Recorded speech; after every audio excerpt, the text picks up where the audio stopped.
Police in Oakland, California have been trying hard to scare off Occupy Wall Street protesters that kept coming back to the city hall. The activists wanted to reestablish a tent camp torn down earlier. 97 people have been arrested. Well, RT's Marina Portnaya is following developments for us. Marina, again, the police getting heavy against the anti-greed protesters across the U.S. It seems authorities keep resorting to the same tactics. The latest footage we saw came from Oakland. What has been happening there?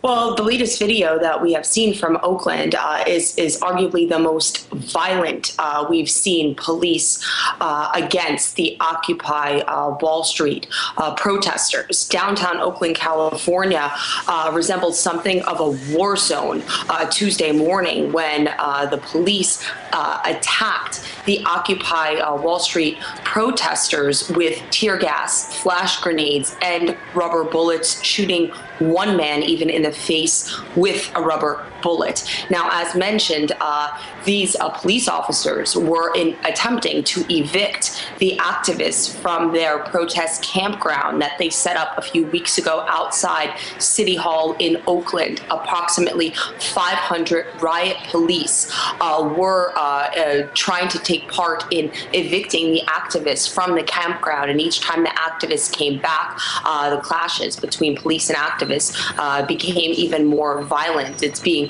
reported that police used tear gas and flash grenades about 4 different times against a group of approximately 350 people. From what's being reported, at least 97 protesters were arrested in all. Of course, this coming after clouds of tear gas and the noise of flash grenades overwhelmed the area in Oakland. And there were very kind of disturbing images caught on tape. One being police can be seen throwing a flash grenade right onto people trying to help an injured woman.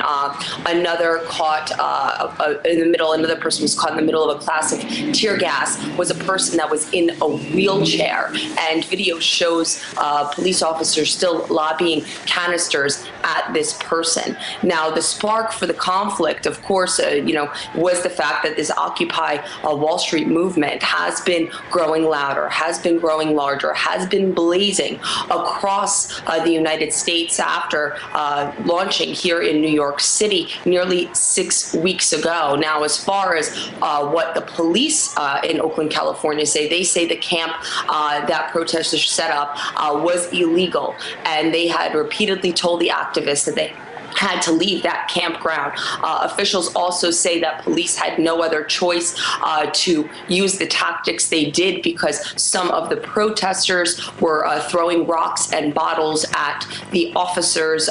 City police in Oakland say that at least 2 officers were injured. So far, no video has surfaced showing any activists physically attacking any police officer, and that has been pretty much the case and each time there's been a report, there's been a video showing police getting quite arguably, some would say, brutal with these Occupy activists. And what critics say is that they're using very harsh force against Americans that are trying to use their freedom of speech, that are protesting U.S. corporate influence on politics, are protesting corporate greed. And as we see this movement gaining momentum, we certainly are seeing the clashes between authority and activists growing more violent and growing larger. So this, of course, from what I've seen, from what I've been reporting and covering, this has been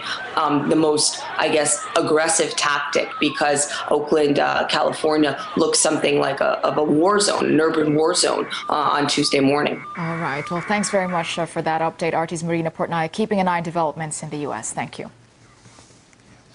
Well, we also spoke to independent journalist Josh Wolf, who witnessed the police crackdown on protesters in Oakland. He puts much of the violence down to law enforcers having no sense of community with those who are demanding change.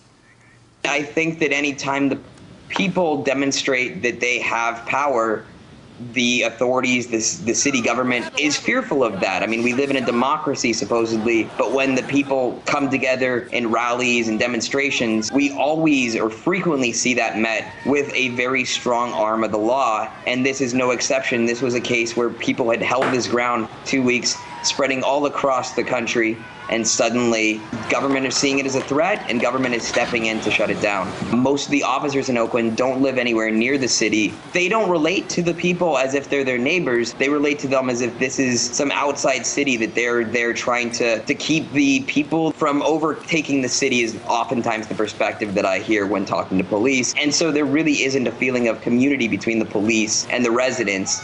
It really does feel like a different kind of occupation of the police occupying the city. And we're seeing this in many cities around the Bay Area and the country.